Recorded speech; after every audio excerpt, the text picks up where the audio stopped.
శుద్ధ నామమునకు మహిమ కలుగునుగాక. ప్రభునందు ప్రియులారా, చేరి వచ్చిన మీ అందరికీ మన ప్రభువును రక్షకుడునైన యేసుక్రీస్తు ప్రభు వారి శ్రేష్టమైన నామములో ప్రత్యేకమైన వందనాలు తెలియజేస్తూ ఉన్నాను. పరిశుద్ధ లేఖన భాగములో నుండి దేవుని వాక్యాన్ని జ్ఞాపకం చేసుకుందాం. మనం ఒక టాపిక్ తీసుకున్నాం గడిచిన వారం, దాన్ని కంటిన్యూ చేద్దాం. యోబు గ్రంథం 19వ అధ్యాయము 25వ వచనంలో 25వ వచన భాగంలో రాయబడిన మాటలు జ్ఞాపకం చేసుకుందాం. యోబు గ్రంథము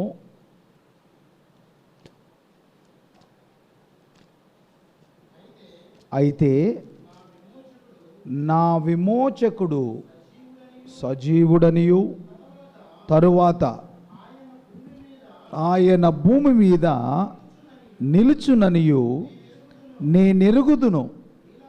ఇలాగూ నా చర్మము చీకిపోయిన తరువాత శరీరముతో నేను దేవుని చూచెదను.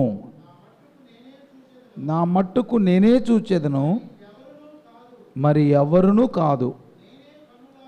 నేనే కన్నులారా ఆయనను చూచెదను.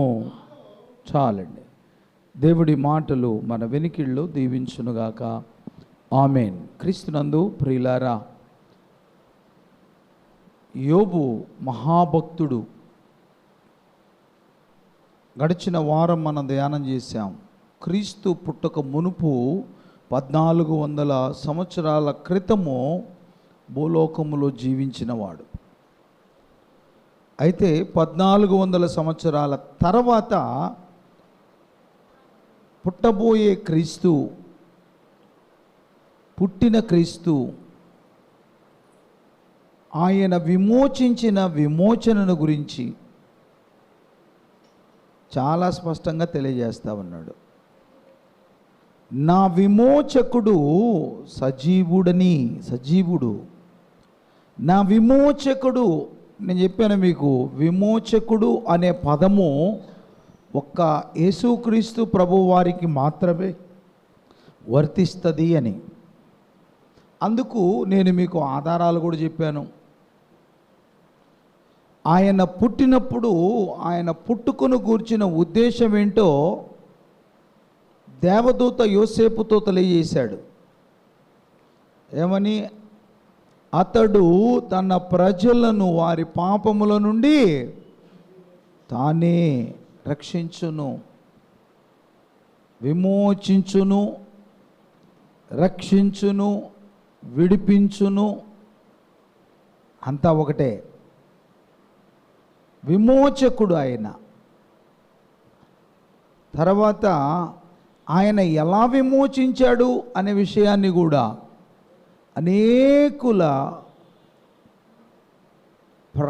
అనేకుల కొరకు తన ప్రాణమును విమోచన క్రయధనముగా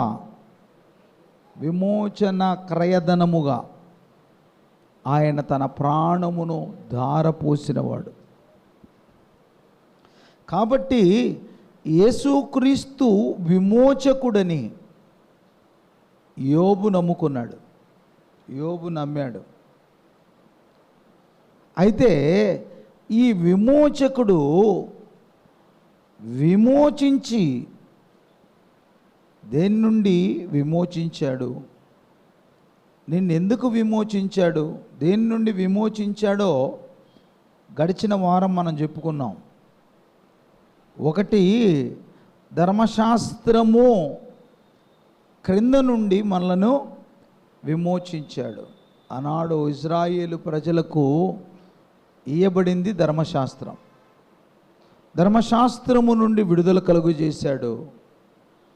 అన్యజనులమైన మనకు ఆయన ఏం చేశాడు?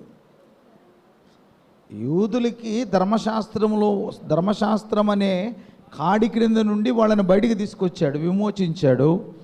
అన్యజనులమైన మనకు ఆయన ఏం చేశాడు? ఎందుకు మనం ఆయనను ఆరాధించాలి అనే విషయానికి వస్తే, ఎఫెసీయులకు రాసిన పత్రిక 1వ అధ్యాయము 7వ వచనాన్ని జ్ఞాపకం చేసుకుందాం. దేవుని కృపా మహదైశ్వర్యమును బట్టి ఆ ప్రియుని యందు ఆయన రక్తము వలన మనకు విమోచనము, అనగా మన అపరాధములకు క్షమాపణ మనకు. అది యేసుక్రీస్తు యొక్క విమోచన మన అపరాధములకు విమోచన కలిగించాడు. మన అపరాధముల నుండి విమోచన కలిగించింది. అవును, రక్తము చిందించకుండా పాప క్షమాపణ లేదని ఎట్లా చెప్పొచ్చు? సామాన్యంగా చెప్పవచ్చును అంటాడు. అర్థమైందా? రక్తము చిందించకుండా పాపానికి క్షమాపణ లేదు. హెబ్రీలకు రాసిన పత్రిక 9వ అధ్యాయం 21వ వచనం.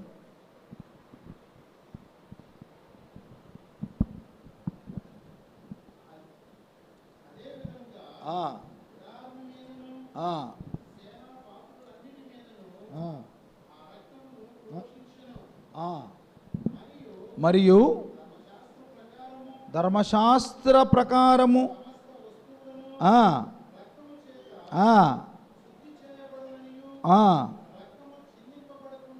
రక్తము చిందింపబడకుండా పాప క్షమాపణ కలుగదనియు. అది రక్తము చిందించకుండా పాప క్షమాపణ కలుగదని సామాన్యంగా చెప్పవచ్చు. ఎందుకని అనంటే, దేవుడు ఆదాము హవ్వ మొట్టమొదట దోషం చేసినప్పుడు తోటలో నుండి బయటికి పంపిస్తూ ఆయన చిందించింది రక్తమే. చర్మపు చొక్కాలు ఏడ నుంచి వచ్చినాయి? జంతువును వధిస్తేనే కదా. కాబట్టి మానవుని యొక్క పాప క్షమాపణ కలగాలి అంటే రక్త ప్రోక్షణ జరగాలి. అది ఏదో ఒక రక్తం అయితే కుదరదు. దేవుడు ఏదేను తోటలో జంతు బలినిచ్చాడు, చర్మపు చొక్కాయిలు తొడిగించాడు మనిషికి. కానీ ఆ రక్తము వలన పాపికి క్షమాపణ కలుగదు. ఎందుకని కలగదు? మరి ఎందుకు అక్కడ ఆయన రక్తాన్ని చిందించాడు అని అంటే, హెబ్రీలకు రాసిన పత్రిక 10వ అధ్యాయం, హెబ్రీలకు రాసిన పత్రిక 10వ అధ్యాయం 10వ అధ్యాయము 3వ వచనం.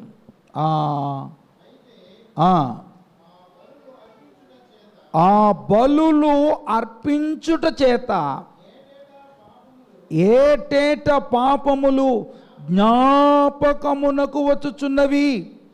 ఏలయనగా ఎడ్ల యొక్కయు మేకల యొక్కయు రక్తము పాపములను తీసివేయుట అసాధ్యము. అది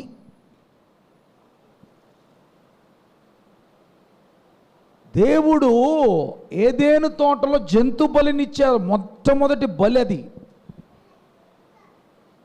జంతు బలినిచ్చి చర్మపు చొక్కాయిలు కుట్టించి తొడిగించి పంపించాడు తోటలో నుండి. ఈ రక్త ప్రోక్షణే పాప విమోచన అనుకుంటున్నాడు మనుష్యుడు. జంతువుని బలిస్తే మనిషి పాపాలు పోతాయి అనుకుంటున్నాడు మనుష్యుడు. కానీ దానికి ఒప్పుకోవట్లేదు దేవుని వాక్యం. నువ్వు పాపం చేస్తే జంతువు ఎలాగో, జంతువు రక్తం ఎలా చిందిస్తావు? నీకు ప్రతినిధి జంతువా? నీకు ప్రతినిధి జంతువా? జంతువులకి లేనిది మనిషికి మాత్రమే ఉన్నదేంటిది? జంతువులకు లేనిది మనిషికి మాత్రమే ఉన్నది. ఇంకా ఇంకా మైండా? కాదు. ఇంకా ఇంకా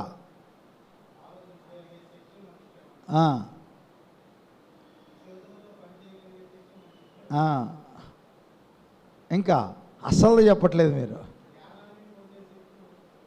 ఇంకా ఇంకా జంతువుకు లేనిది మనిషికి మాత్రమే ఉన్నది ఆత్మ. ఆత్మ ఆత్మ జంతువుకు లేదు.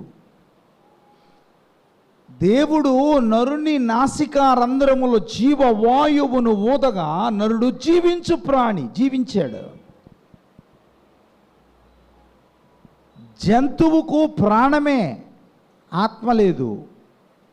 కానీ మనిషికి ప్రాణము ప్లస్ ఆత్మ రెండూ ఉన్నాయి. కాబట్టి మనుష్యుడు జంతువు కంటే కూడా గొప్పవాడు. సృష్టి యావత్తులో అన్నిటిని చేసిన దేవుడు వీటన్నిటిని పరిపాలించటానికి ఒకడు కావాలనుకున్నాడు. కాబట్టి ఇవన్నీ మానవునికి దాసోహమే కదా పాలించేవాడైనప్పుడు. సృష్టి యావత్తులో అన్నిటి మీద మానవుణ్ణి అధికారిగా ఉంచాడు. కాబట్టి గొప్ప మానవుడు, సృష్టిలో మానవునికి మించిన గొప్పదేది లేదు. మనిషికి మించిన గొప్పదేది లేదు. ఈ గొప్పవాని పాపము తీసివేయటానికి సముజ్జి అయిన జంతువేది చెప్పండి? సమూజ్జి అయిన జంతువు ఏడన్నా ఉందా ఈ గొప్పవాని పాపం తీసేయటానికి? లేదు. అందుకే హెబ్రీలకు రాసిన పత్రిక 2వ అధ్యాయము 14-15 వచనాల్లో పౌలు గారు స్పష్టంగా తెలియజేస్తాడు. కాబట్టి ఆ పిల్లలు రక్త మాంసములు గలవారైనందున ఆ ప్రకారమే మరణము యొక్క బలము గలవానిని అనగా అపవాదిని మరణము ద్వారా నశింపచేయుటకును జీవితకాలమంతా మరణ భయము చేత దాస్యమునకు లోబడిన వాణ్ణి అది విడిపించుటకు, అంటే విమోచించుటకు, విడిపించుటకు ఆయన కూడా అది రక్త మాంసాలలో పాలివ ఆ పిల్లలు రక్త మాంసాలు గలవారు. ఏ పిల్లలు? దోషం చేసిన పిల్లలు, పాపం చేసిన పిల్లలు, మరణాన్ని కొని తెచ్చుకున్న పిల్లలు. అవునా? దాని వెనక, దోషము వెనక ఉండి నడిపిస్తున్న అపవాది వాడి కుతంత్రాలు తెలియని పిల్లలు. ఈ పిల్లలు రక్తమాంసాలు గలవారు కనుక ఈ రక్తమాంసాలు గలవారి కొరకు రక్త ప్రోక్షణ జరగాలి. అయితే ఏ రక్తమో ప్రోక్షిస్తే పాపానికి విమోచన కలుగుతుంది అనేదానికి వస్తే, ఏ రక్త ప్రోక్షణ జరగాలి ఇక్కడ అంటే జంతువులదా చెల్లదో స్పష్టంగా చెప్పేశాడు. జంతువు కంటే గొప్పవాడు మనిషి. ఇప్పుడు మనిషికి పాప విమోచన కలగాలంటే మనిషి కంటే గొప్పవాడు రావాలి. మనిషి కంటే గొప్పవాడు, మనుష్యునికి సమూజ్జి అయిన వాడు రావాలి. అందుకే ఆయన కూడా రక్తమాంసాలలో పాలివాడై కుమారుడుగా, క్రీస్తుగా, యేసుగా ఈ లోకములో పుట్టి మానవుని కంటే గొప్పవాడుగా ఉన్నాడు. మానవుని కంటే గొప్పవాడుగా జీవించాడు. ఎలా జీవించాడు? ఆయన గొప్పతనం ఏంటి అని అంటే, పాపము లేకుండా పాప శరీరముతో జీవించటమే. దేవునికి స్తోత్రం కలుగును గాక. అది పాపము అనేది అంటకుండా, పాపమును ఆకర్షించగలిగిన దేహము కలిగి కూడా పాపము అంటకుండా, నాలో పాపమున్నదని మీలో ఎవడైనా స్థాపించగలడా అని సవాలు విసిరే అంత గొప్పగా జీవించి మనిషిని విమోచనార్థమై మనిషిగానే శిలువ మీద ప్రాణం పెట్టాడు. దేవునికి స్తోత్రం కలుగును గాక. ఇప్పుడు అర్థమైందా? మానవుని యొక్క పాప విమోచనగా ఆయన ఈ లోకానికి వచ్చాడు. ఈ లోకానికి వచ్చిన ఆయన చేసిన పనేంటయ్యా అంటే, యూదులైన వారిని ధర్మశాస్త్రం అనే కాడి క్రింద నుండి విడిపించాడు. రెండు అన్యజనులమైన మనలను ప్లస్ యూదులను వారి దోషముల నుండి విడిపించాడు. తన ప్రాణమును క్రయధనముగా అప్పగించాడు కలువరి శిలువలో. ఆయన రక్తము చిందించకపోతే పాప క్షమాపణ లేదు. ఆయన రక్తం చిందించాల. ఆయన చిందించకపోతే పాప క్షమాపణ లేదు. కనుక సర్వమానవాళి పాప పరిహారార్థమై ఆయన కలువరి శిలువలో ప్రాణం పెట్టినట్లుగా మనం చూస్తున్నాం. ఆయన విమోచకుడుగా వచ్చాడు. ఆయన విమోచకుడుగా వస్తాడని యోబు ముందుగానే దర్శన రూపంలో తెలుసుకున్నాడు దేవుని ద్వారా. ఆయన విమోచకుడు, అందుకే నా విమోచకుడు అంటాడు. ఆయన 1400 సంవత్సరాల తర్వాత భూమి మీద విమోచించబోయే వారితో పాటు నన్ను కూడా విమోచిస్తాడు ఆయన. నన్ను కూడా విమోచిస్తాడు ఆయన. ఆ విమోచకుని గూర్చి ప్రవచించిన వాడు యోబు. అవును, పాపముల నుండి విమోచించాడు మనుష్యులను. ఇకపోతే రెండవ సంగతికి వస్తున్నా. మొదటిది, ఆయన పాపముల నుండి మనుష్యులను విమోచించాడు. రెండవది, ఆయన నిన్నెందుకు విమోచించాడు? నిన్ను విమోచించటానికి గల కారణం ఏంటి? ఆయన నీ కొరకు ఎందుకు ప్రాణం పెట్టాలి? మానవుని యొక్క పాప విమోచనార్థమై పరిశుద్ధుని యొక్క పరిశుద్ధ రక్తము చిందాలి అనేది వేదమైతే, ఆ వేదానికి సరిపడినట్లు పరిశుద్ధమైనది, మానవుని విమోచించగలిగిన పరిశుద్ధ రక్తము కలిగిన మనుష్యుడు భూలోకములో ఎవరు లేరు.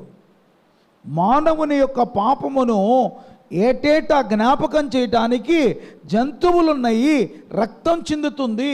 అందును బట్టి నేను పాపిని అని గుర్తిస్తున్నాడే కానీ ఆ పాపము నుండి విమోచించుటకు పరిశుద్ధుడు లేడు, పరిశుద్ధ రక్తము లేదు.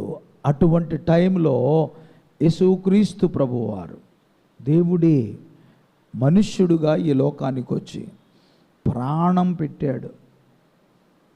అవును, చాలామంది ఇక్కడ ఇంకొక చిన్న క్లారిటీ ఇచ్చి రెండవ పాయింట్కి వెళ్తాను నేను. ఎందుకంటే ఎదురయ్యే సందేహాలు ఉంటాయి మనకి ఇప్పుడు సందేహాలు రాకపోయినా మనకు లోకంలోకి వెళ్ళినప్పుడు ప్రశ్నలు వేస్తూ ఉంటారనమాట. మనకి ప్రశ్నలు వేస్తూ ఉంటారు.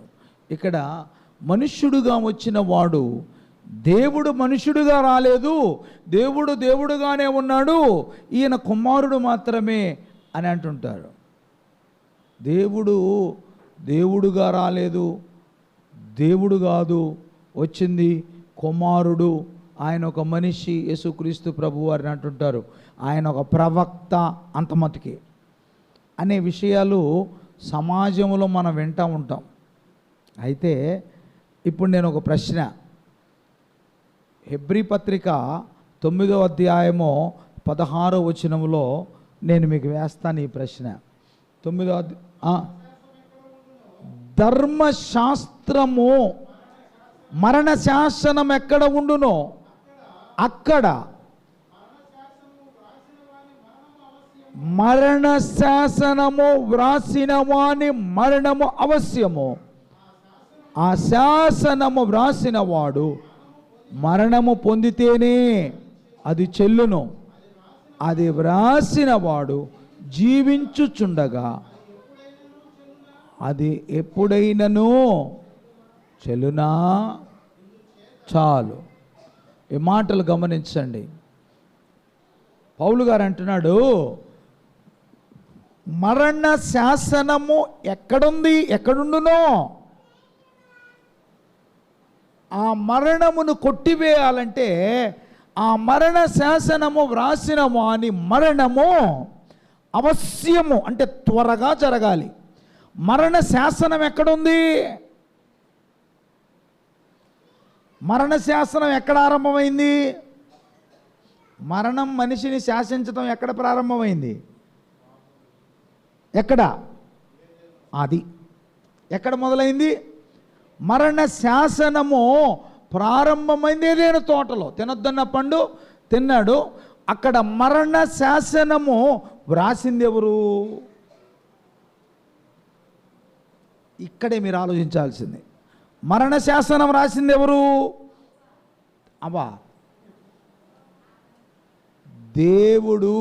మరణ శాసనం రాసింది ఎవరు? భూమి మీదకి వచ్చింది ఎవరు? యేసుక్రీస్తు. సిలువెక్కింది ఎవరు? యేసుక్రీస్తు. రక్తం చిందించింది ఎవరు? యేసుక్రీస్తు. మరణించింది ఎవరు? యేసుక్రీస్తు. తిరిగి లేచింది ఎవరు? యేసుక్రీస్తు. ఈ మరణం చెల్లుద్దా? ఏదేని తోటలో యేసుప్రభు ఉన్నాడా?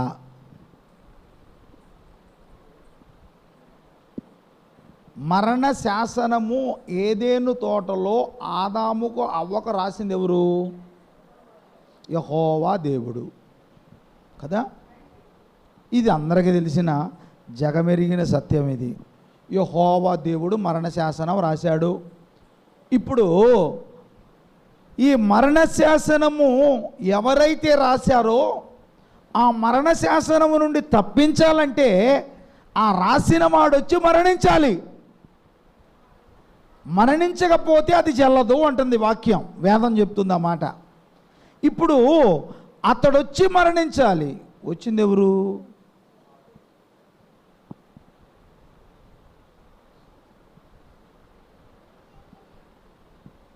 ఇప్పుడు ఎట చెల్లుద్దు? మరి చెల్లుద్దా?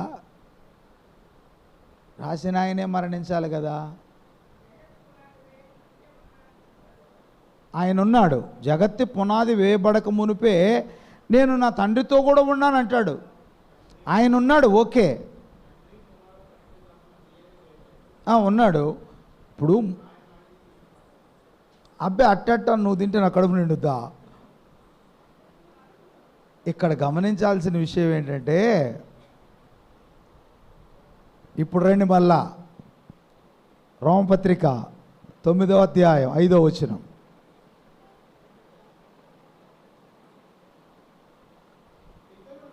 పితరులు వీరివారు శరీరమును బట్టి క్రీస్తు వీరిలో పుట్టెను. ఈయన సర్వాధికారి అయిన దేవుడై ఉండి నిరంతరము, ఆమేన్, ఆయన సర్వాధికారి అయిన దేవుడు. అవును, పాట పాడతాం. యేసుక్రీస్తు పేరునా రక్షకుడు ఉదయించే, రక్షకుడు దయించే ఇల లోపల మోసకారి జనులకు ఎంతో సుభాషలను పలికినాడు. దేవుని ప్రేమ ఇదిగో, జనులార భావంబులను తెలియరే, కేవలము నమ్ముకొనినా పరలోక జీవంబు మనకబ్బును. కాబట్టి యేసు క్రీస్తు అనే పేరుతో ఆయన వచ్చాడు ఈ లోకానికి. నిజంగా ఆయన పేరేంటో తెలుసా మీకు? ఏమండి, ఆయన పేరేంటో తెలుసా? ఆయన పేరేంటో తెలుసా? యెహోవా అంటే ఉన్నవాడు అనువాడు. ఉన్నవాడు ఉన్నాడు కాబట్టి ఉన్నవాడు అనువాడు అంటున్నాం. యేసుక్రీస్తు. యేసు అంటే రక్షకుడు, క్రీస్తు అంటే అభిషిక్తుడు లేకపోతే బోధకుడు. అభిషిక్తుడు లేకపోతే బోధకుడు. ఆయన రక్షించటానికి వచ్చాడు కాబట్టి రక్షకుడు యేసు, సరిపోయింది. ఆయన అభిషిక్తుడు లేకపోతే మెస్సయ్యా. అభిషిక్తుడు లేకపోతే మెస్సయ్యా. బోధకుడు. క్రీస్తు అంటే బోధకుడు. ఆయన బోధకుడుగా ఈ లోకానికి ప్రధాన బోధకుడుగా వచ్చాడు కాబట్టి క్రీస్తు పేరు చెల్లింది. ఓకే, అంతా బాగానే ఉంది, అంతా బాగానే ఉంది. అసలు ఈయన సొంత పేరేంది? రక్షించడానికి వచ్చాడు కాబట్టి రక్షకుడు. అర్థమవుతుందా? బోధించటానికి వచ్చాడు కాబట్టి బోధకుడు. ఓకే. ఉన్నాడు కాబట్టి ఉన్నవాడు అనువాడు. అంతవరకు. ఇప్పుడు పనికి తగినట్టు పేరుంది కానీ అసలు ఆయన సొంత పేరేంది ఎవరికి తెలుసు? తెలుసా మీకు ఎవరికైనా?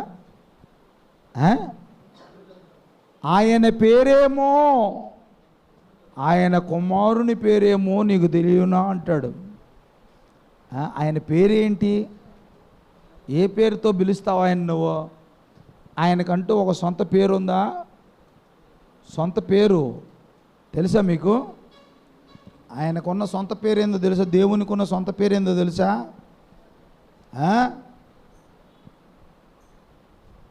దేవునికి పేరేందండి? యేసుక్రీస్తు అంటే రక్షకుడు, బోధకుడు.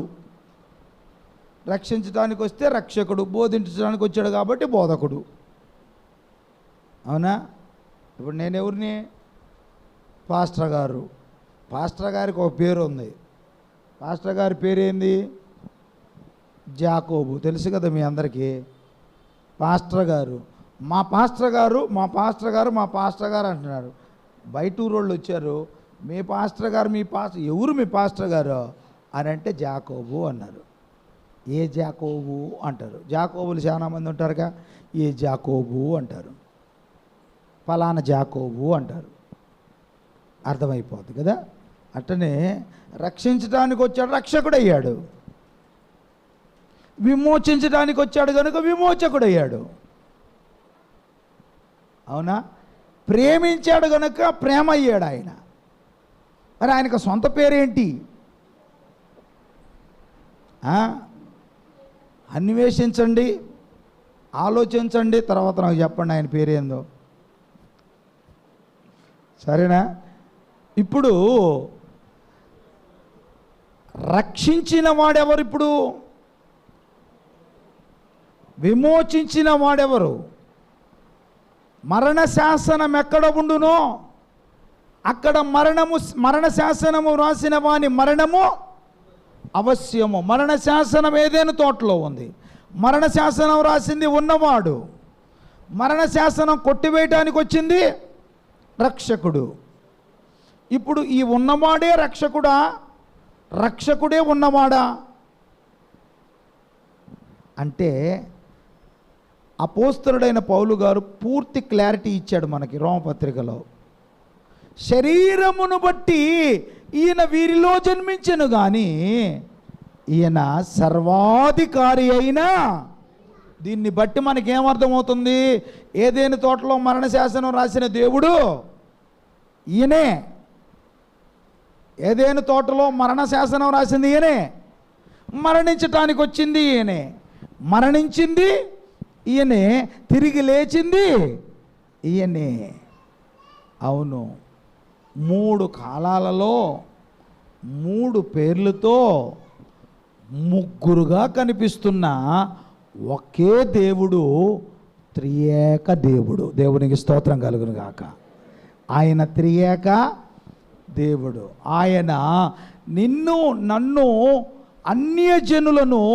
అన్యజనులైన మనలను, యూదులైన వారిని ఏ భేదము లేదు, అందరూ పాపము చేసి దేవుడు అనుగ్రహించు మహిమను పొందలేని స్థితిలో ఉన్నప్పుడు ఆయన నీకు నాకు విమోచనకర్తగా వచ్చి ఈ లోకానికి నిన్ను నన్ను ఆయన మరణము ద్వారా విమోచించి ఇంతకాలము పొందలేని మహిమను ఈరోజు మనం పొందటానికి మన ముందుంచాడు. ఏంటిది మహిమ అంటే? పరలోకం. పరలోకం పొందే ధన్యతను దేవుడు మనకు అనుగ్రహించాడు. అయితే ఈ ధన్యతనిచ్చిన దేవుడు, నిన్ను నన్ను విమోచించిన దేవుడు ఎందుకు విమోచించాడు? నిన్ను నన్ను విమోచించాల్సిన అవసరం ఏంటి ఇక్కడ అనే విషయానికి వస్తే, దేవుడు మనిషిగా మారి భూమి మీదకి వచ్చి నిన్ను నన్ను విమోచించాల్సిన అవసరం ఏంటి అంటే, మొట్టమొదటి కారణం ఏంటంటే, ఆయన విమోచకుడై వచ్చి మన కొరకు రక్తాన్ని చిందించకపోతే పాపము వలన వచ్చు జీతము ఏంటిది? ఏ మరణం అది? అది మానవుడు ఆజ్ఞ అతిక్రమించి పాపం చేసినప్పుడు 2 మరణాలు పొందుకున్నాడు.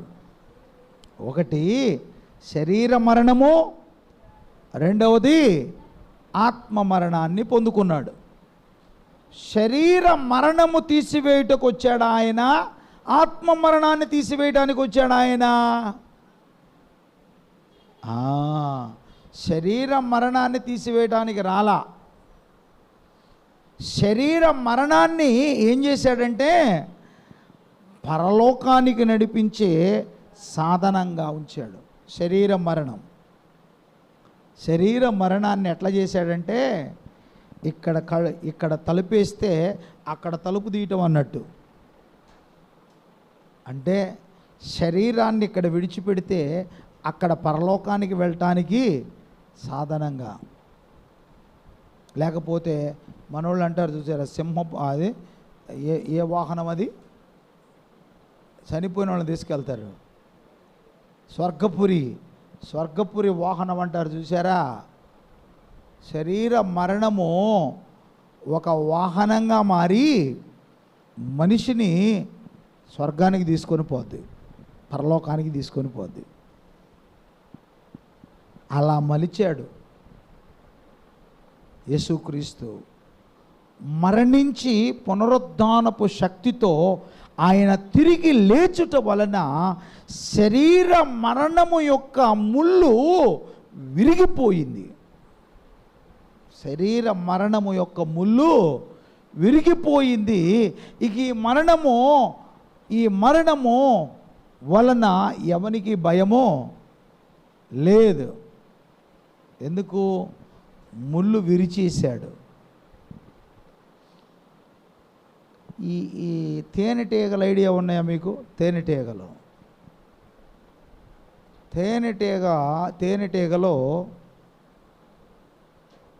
ఆ తెట్టెని కదిలిస్తే గుంపుగా వెంటబడతాయి.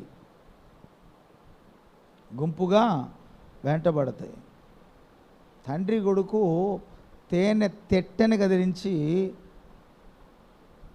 పారిపోయారు వల్లగాక. ఈగలన్నీ అమ్మడబడుతున్నాయి. అడుపోయి దాక్కొని ఎట్టకేళ్ళకి వాటిని తప్పించుకొని వస్తుంటే ఒక ఈగ మాత్రం అంటి పెట్టుకొని ఉంది వాళ్ళని. ఎప్పుడు బయటకు వస్తే అప్పుడు కొట్టాలని. వీళ్ళు పరిగెత్తుతూ ఉన్నారు తండ్రి కొడుకు. ఈ తేనెటీగ ఒక్కటే వాళ్ళ వెంటబడి వచ్చింది. వచ్చి ముందు రావటం వాళ్ళ నాయన కుట్టింది. కుట్టిన తర్వాత అది వాడిని విడిచిపెట్టి ఆ పిల్లోడు వెంబడబడుతుంది. మళ్ళీ పిల్లోడు వెంటబడుతున్నప్పుడు నానా వస్తుంది, నాన్న వస్తా, భయపడబాకురా, భయపడబాకు, అదేం చేయదు, నేను భయపడబాకు అంటున్నాడు. ఏం చేయదు ఏంది, నిన్ను కుట్టింది, నన్ను కుట్టదా అంటున్నాడు వాడు. అరే నిన్ను కుట్టదురాయి కది అంటున్నాడు ఈయన. అరే నిన్ను కుట్టదురాది అంటున్నాడు. కొట్టాలని వచ్చింది కానీ నీకు నొప్పి తగలదరా అంటున్నాడు. ఎందుకని? ముళ్ళు ఆడిరిగిపోయింది, తండ్రిలో ఇరుక్కుంది, ఇరిగిపోయింది ముళ్ళు ఆడ. ఇప్పుడు పిల్లోడిని కొట్టాలంటే ఇక దానికి ఏమి లేదు, ముళ్ళు లేదు. అట్లాగే యేసుక్రీస్తు ప్రభువారు మరణపు ముళ్ళు విరిచేశాడు, మరణ భయము తొలగించాడు. ఇక మరణం అంటే భయపడాల్సిన పని లేదు. అందరి పక్షంగా ఆయన మరణాన్ని పొంది ఆ మరణము యొక్క బలము గల అపవాదిని జయించాడు ఆయన. మరణపు ముళ్ళు విరవబడింది. ఇప్పుడే మరణము ప్రభువుకి దాసోహమైంది. ఇప్పుడు మరణాన్ని ఏం చేశాడో తెలుసా ఈయన? మరణాన్ని ఏం చేశాడో తెలుసా? అందరిని మోసుకొని రా నువ్వు పరలోకానికి అని చెప్పాడు. అందరిని పరలోకానికి మోసుకొని రమ్మని చెప్పాడు. అందరంటే ఎవరేడా? నా చేత విమోచించబడిన వారు, పాపము నుండి విడుదల పొందాలనుకున్నవారు, మనుష్యులందరి కొరకు నేను ప్రాణం పెట్టానని నమ్మినవారు, పునరుద్ధానపు శక్తితో తిరిగి లేచానని నమ్మినవారు, నమ్మకానికి తగినట్లుగా నా రక్తములో కడగబడిన అనుభవములోనికి అనగా బాప్తిజమం పొందినవారు, వీరందరినీ మోసుకొని రావాలి ఆ పరలోకానికి, నువ్వు జాగ్రత్త అని శరీర మరణాన్ని అట్టబెట్టాడు ఆయన. ఇకపోతే మిగిలిన మరణం ఆత్మ మరణం. ఏ మరణం? ఆత్మ మరణం మిగిలింది. ఈ ఆత్మ మరణం ఏంటి? దీన్ని రెండవ మరణం అంటారు. పాపం వలన వచ్చు జీతము మరణము. ఇది ఎన్నో మరణం? రెండవ మరణం అంటారు. ఈ రెండవ మరణం ఏంటిది? అగ్ని గంధకములతో మండు గుండము. అది రెండవ ప్రకటన గ్రంథంలో చెప్తాడు 21వ అధ్యాయంలో. కాబట్టి అగ్ని గుండము రెండవ మరణం. ఈయన ఇప్పుడు ఏ మరణాన్ని తప్పించడానికి వచ్చాడు అంటే అగ్నిగుండం. అమ్మ, ఏ గుండం? అగ్నిగుండము నుండి విమోచించటానికి వచ్చాడు. నరకము నుండి నిన్ను నన్ను తప్పించటానికి ఆయన ఇష్టపడ్డాడు. ఆయన మరణము ద్వారా మనుషులకు నరక విమోచన దొరికింది. ఆయన మరణం ద్వారా మనుషులకు పరలోకమునకు ప్రవేశము దొరికింది. పాపముల నుండి విడుదల పొంది పాపము నుండి విమోచించబడిన ప్రతి ఒక్కనికి ఇప్పుడు ఏమేం దొరికినాయి? నరకము నుండి విమోచన, పరలోకమునకు ప్రవేశము. పరలోకానికి ఏం దొరికింది? ప్రవేశం దొరికింది. పరలోకమునకు ప్రవేశం దొరికింది ఆయన విమోచన వలన. అవును. ఇకపోతే విమోచించిన ప్రభువు దేవుడంతటి వాడు మనుష్యులను విమోచించి తీసుకెళ్ళి ఏ స్థితిలో ఉంచాడు? మనిషిని తీసుకెళ్ళి ఏ స్థితిలో ఉంచాడు? రోమపత్రిక 3వ అధ్యాయం 24వ వచనం. రోమపత్రిక, కాబట్టి నమ్మువారు ఆయన కృపచేతనే క్రీస్తు యేసునందలి విమోచనము ద్వారా ఉచితముగా నీతిమంతులని దేవునికి స్తోత్రం కలుగునుగాక. ఈ విమోచన ఎవరైతే పొందుకుంటారో,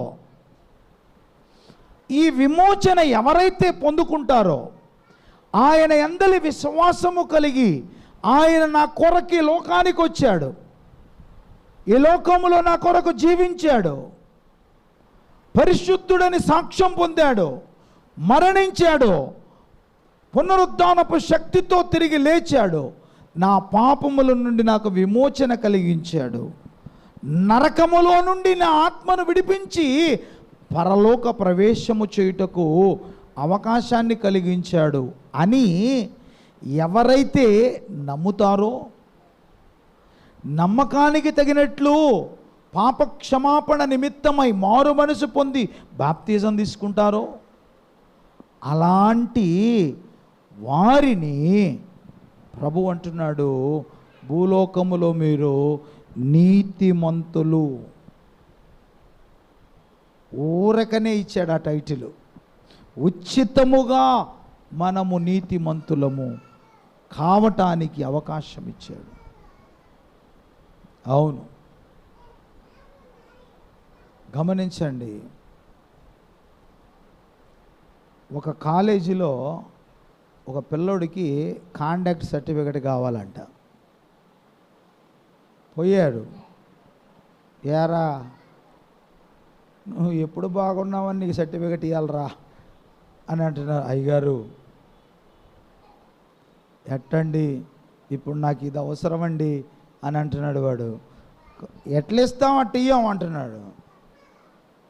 ఎట్టో కట్టా సార్, ఎట్లో ఆవులా తీసుకొని ఇవ్వండి సార్. డబ్బులు ఇచ్చి వీడు మంచోడని చెప్పించుకుంటున్నాడు. గుడ్ అని పెట్టాలా వాడికి, లేకపోతే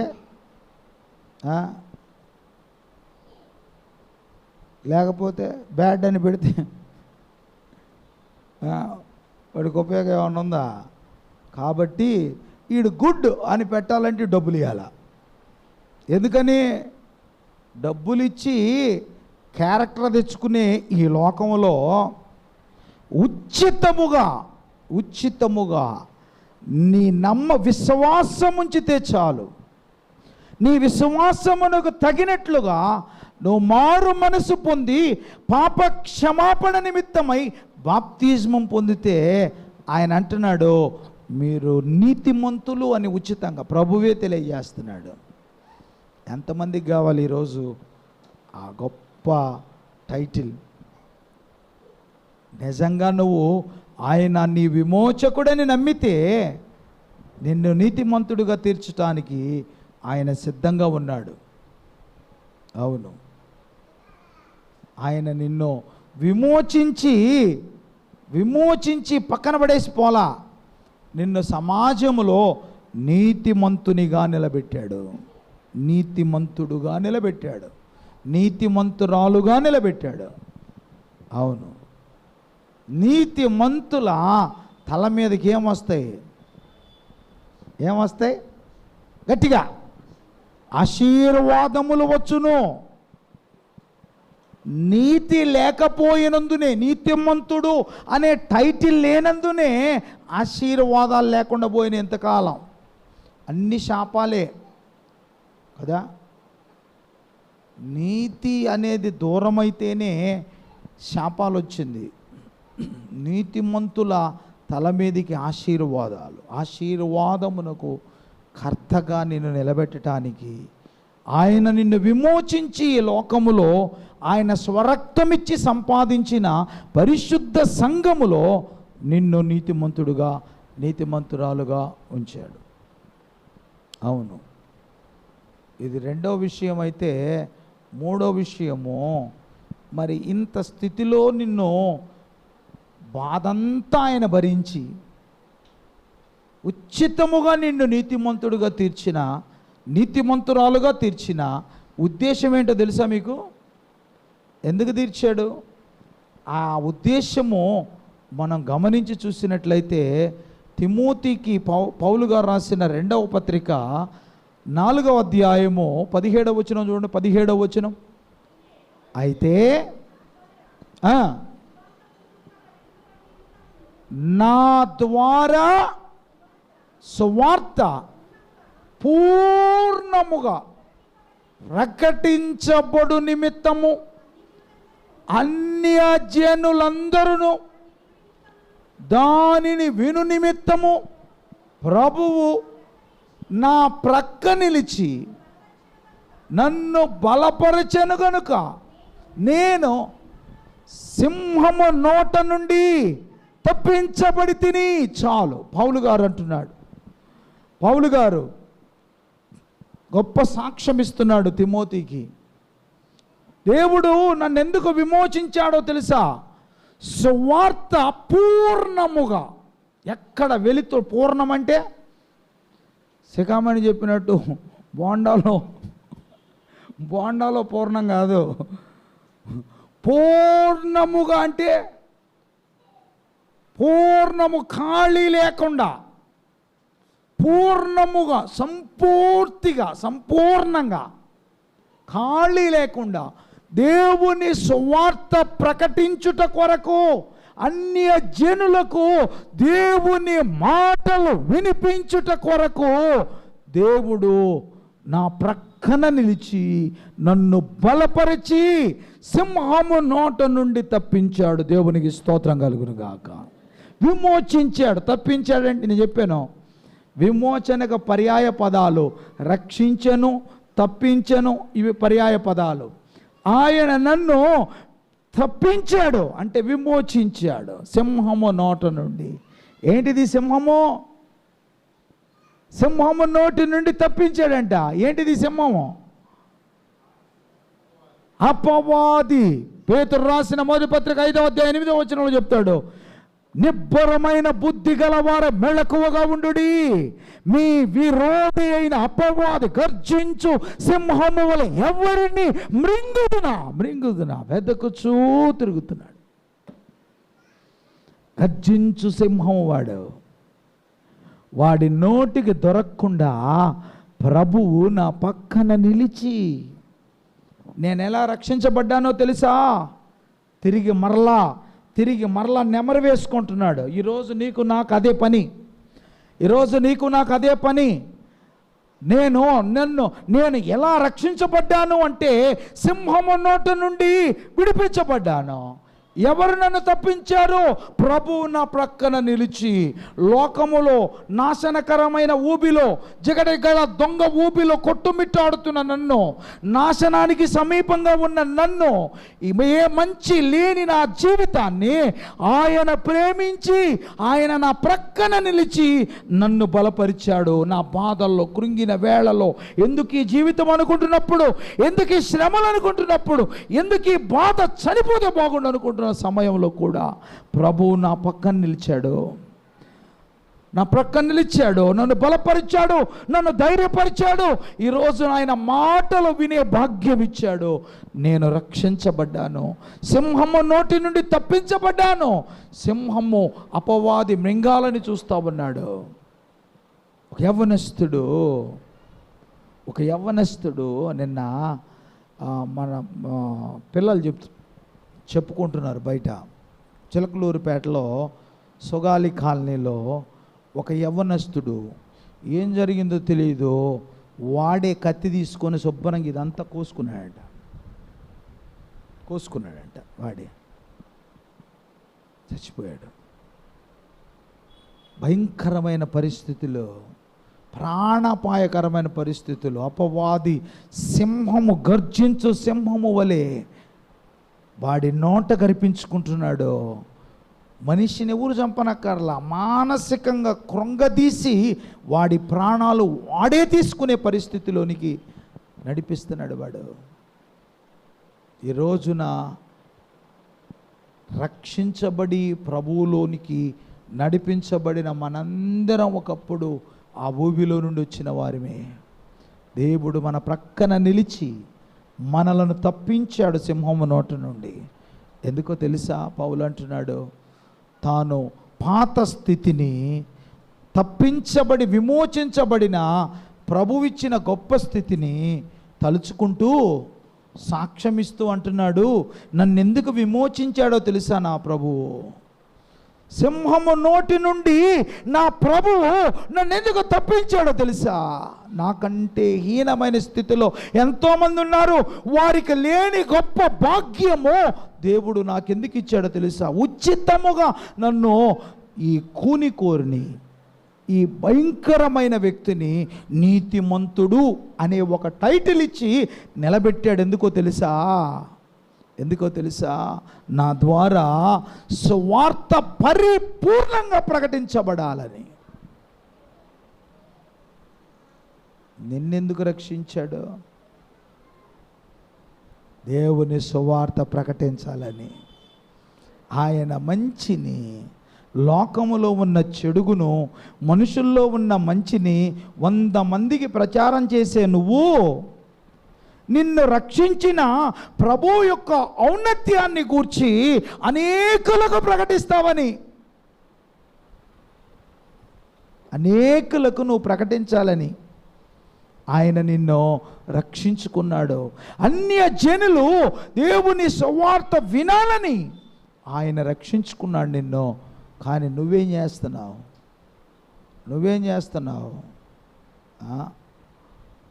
ఏమండి, నువ్వేం చేస్తున్నావు? పైసా ఖర్చు లేకుండా లోకుల సంగతులు 100 ఇళ్లలో చెప్పడానికి ఇష్టపడుతున్నావు. పైసా ఖర్చు లేకుండా. నిన్ను రక్షించిన ప్రభువు, నిన్ను విమోచించిన ప్రభువు, నిన్ను నరకము నుండి తప్పించి పరలోకానికి ప్రవేశమిచ్చిన ప్రభువు, సింహము నోట నుండి నిన్ను తప్పించిన ప్రభువును గురించి, నిత్యత్వములోనికి నేను నడిపించే ప్రభువును గురించి, నీ విమోచకుని గురించి నువ్వేం చెప్తున్నావు? రూపాయి ఖర్చు లేకుండా చెప్తున్నావే పక్కోళ్ళ సంగతులన్నీ. నువ్వేం చెప్తున్నావు?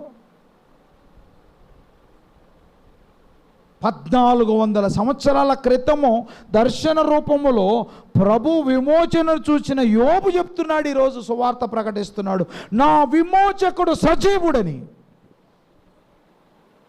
మరి నువ్వేం చెప్తున్నావు? నీ విమోచకుని గురించి నువ్వేం చెప్తున్నావు? నీ విమోచకుని గురించి నువ్వేం చెప్తున్నావు? నువ్వు ఎవరికి చెప్తున్నావు? నువ్వు ఎక్కడ చెప్తున్నావు? ఆలోచించి ఒక్కసారి. క్రీస్తునందు ప్రియమైన దేవుని బిడ్డలారా, ఈరోజు మనం 3 విషయాలు తెలుసుకున్నాం. ఆయన విమోచకుడు, విమోచించిన ప్రభువుని నీ స్థితిలో ఉంచాడు. ఆ స్థితిలో ఉన్న నువ్వు, నిన్ను ఎందుకు ఆయన విమోచించి ఆ స్థితిలో ఉంచాడు? 3 విషయాలు ఈరోజు మనం తెలుసుకున్నాం. నిన్నెందుకు ఉంచాడు? నువ్వేం చేస్తున్నావు? ప్రకటిస్తున్నావా? ప్రభువుని గూర్చి సాక్ష్యం ఇస్తున్నావా? ఆలోచించండి ఒక్కసారి.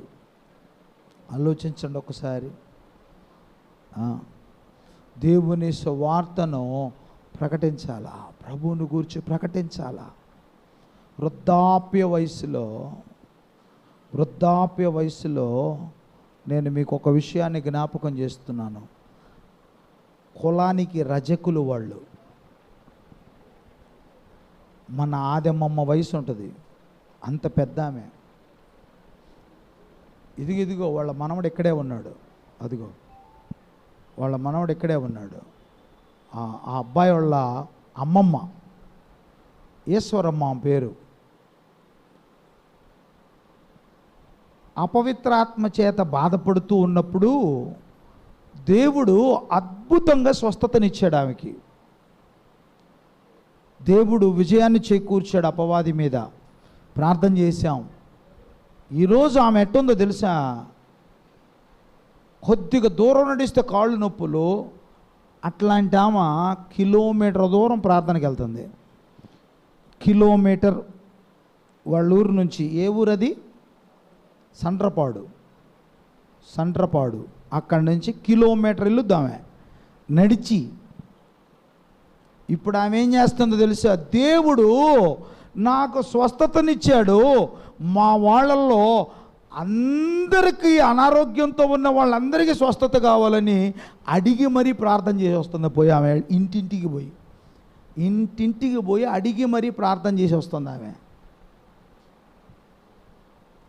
రక్షింపబడింది వృద్ధురాలు, నడవలేని వృద్ధురాలు, కాలు కొట్టుకుంటా, అక్కడక్కడ కూర్చుంటా, అక్కడక్కడ లేచి నడుస్తా, అంత దూరం మందిరానికి వెళ్ళి ప్రభువుని ఆరాధించి తిరిగి వచ్చి ఒక ముద్దన్నంది కాసేపు పడుకుంటుందంట. లేచి ఇక అమ్మ ఎట్టుంది, అబ్బాయికి ఎట్టుంది, బాగుందా అడిగి మరీ ప్రార్థన చేసి వస్తుందంట. ఈ రోజున రక్షింపబడ్డ మన జీవితంలో పక్కింటికి పోయి ప్రభువుని గురించి చెప్పిన చరిత్ర ఏమన్నా ఉందా మనకి? దేవుని వాక్యమును వినటం మాత్రమే కాదు, ఇది నా కొరకే అని గ్రహించాల. అవును,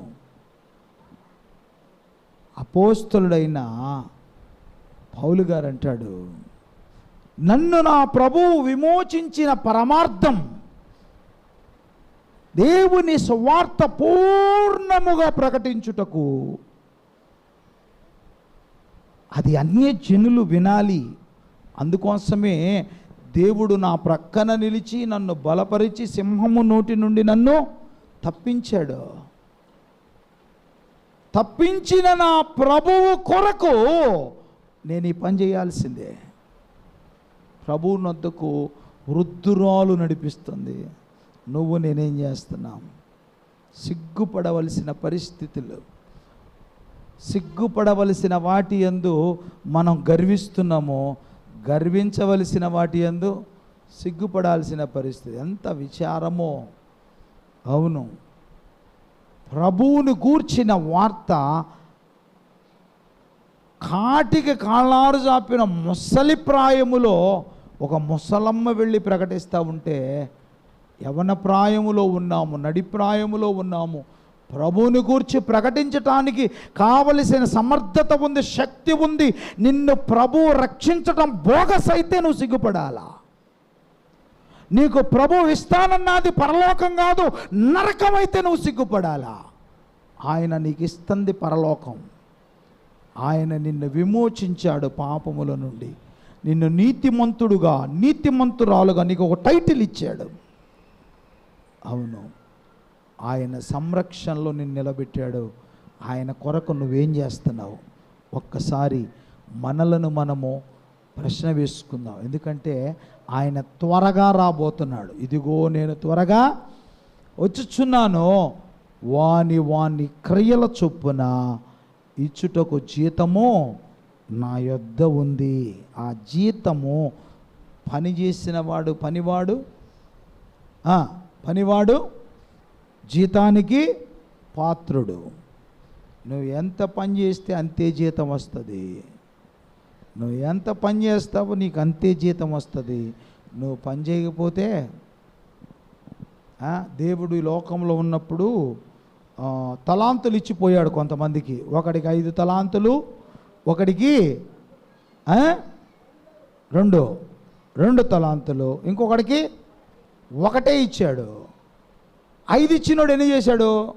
5 చేశాడు, వ్యాపారం చేశాడు. 5 తలాంతులు ఇస్తే 5 తలాంతులతో వ్యాపారం చేస్తే 5కి 5 వచ్చినాయి. వాడి దగ్గరికి వచ్చి అన్నాడు, భళా నమ్మకమైన మంచి దాసుడా, కొంచెంలో నువ్వు నమ్మకంగా ఉన్న, శబాష్, నీకు అనేకమైన వాటి మీద అధికారం ఇస్తున్నా అన్నాడు. 2వ దగ్గరికి వచ్చాడు, ఏదయ్యా నీకు ఇచ్చిన తలాంతులు అన్నాడు. 2కి 2 4 చూపించు, అయ్యా నువ్వు 2 ఇచ్చావు, ఇంకా నేను 2 చేశాను. దానికి తోడు, శబాష్, నువ్వు కూడా బలా నమ్మకమైన మంచి దాసుడవే అన్నాడు. 1వ దగ్గరికి పోయాడు, ఏది నీకు ఇచ్చిన తలాంతి ఏదంటే, అయ్యో నాకు తెలుసు నువ్వు అడుగుతావని మళ్ళీ వచ్చి, నాకు తెలుసు నువ్వు అడుగుతావని మళ్ళీ వచ్చి, నువ్వు విత్తన కాడ కోసేవాడివి, అందుకే నేను దీన్ని భూమిలో పాతి పెట్టాను అన్నాడు. ఎంతగా తలాంతేంటి? ఎంతగా తలాంతేంటి?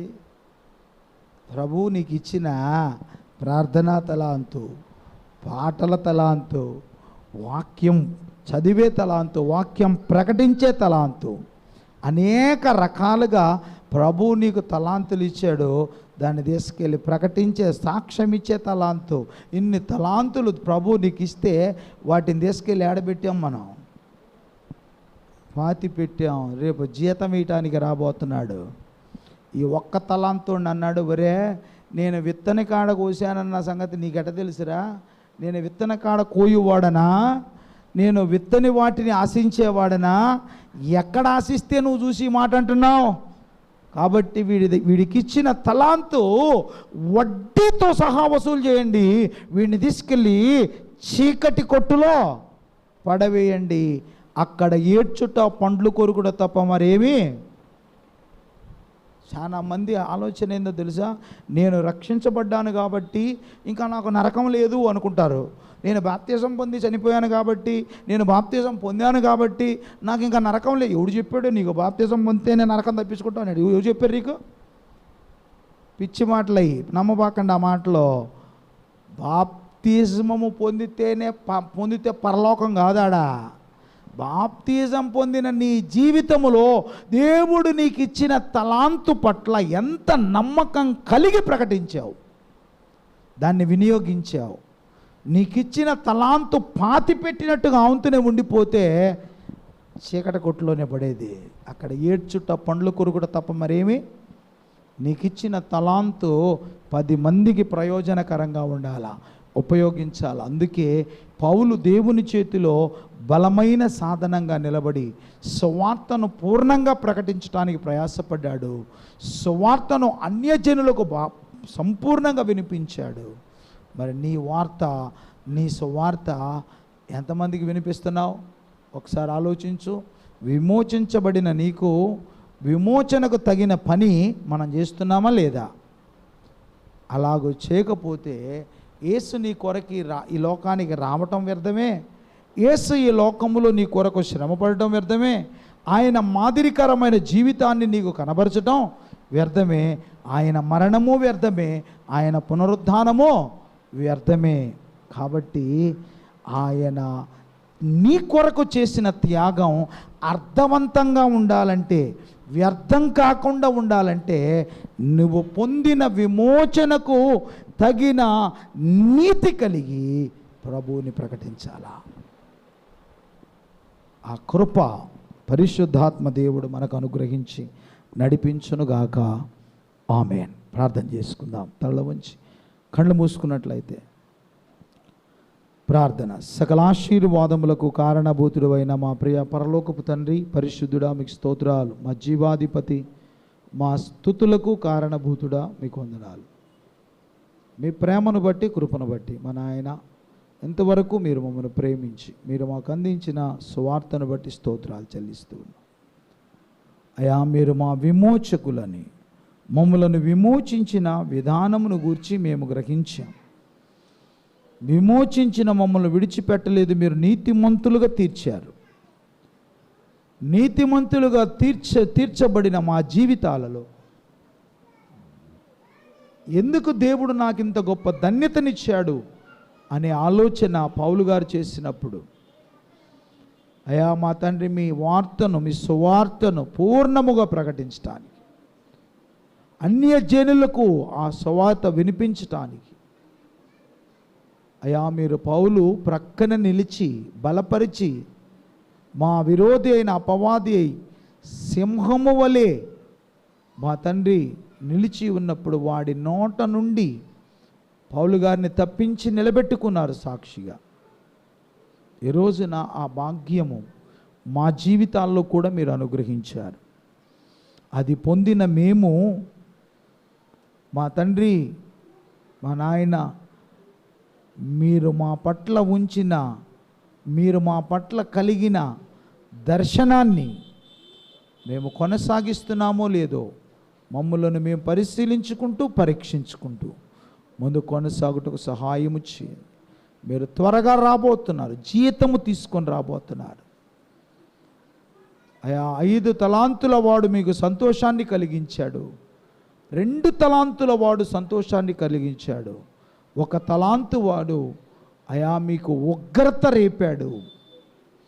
మేము ఎలా ఉన్నామో పరిశీలించుకుంటూ పరీక్షించుకుంటూ మీ ఉగ్రత రేపు వారము కాక మీకు సంతోషాన్ని కలిగించే పరిచర్య ఈ లోకములో మేము జరిగిస్తూ మీకు సాక్షార్థముగా అనేకులకు ఆదర్శవంతంగా మీకు మహిమకరంగా మిమ్మల్ని ప్రకటించుటకు సహాయము చేయమని, విత్తబడిన వర్తమానం ఆత్మ నీరు కట్టి 30 60 ఫలింపు చేయమని, కృపాక్షేమాలతో బిడ్డలు నింపి నడిపించమని యేసు ఉన్నతమైన నామములో ప్రార్థిస్తున్నాము తండ్రి. ఆమేన్.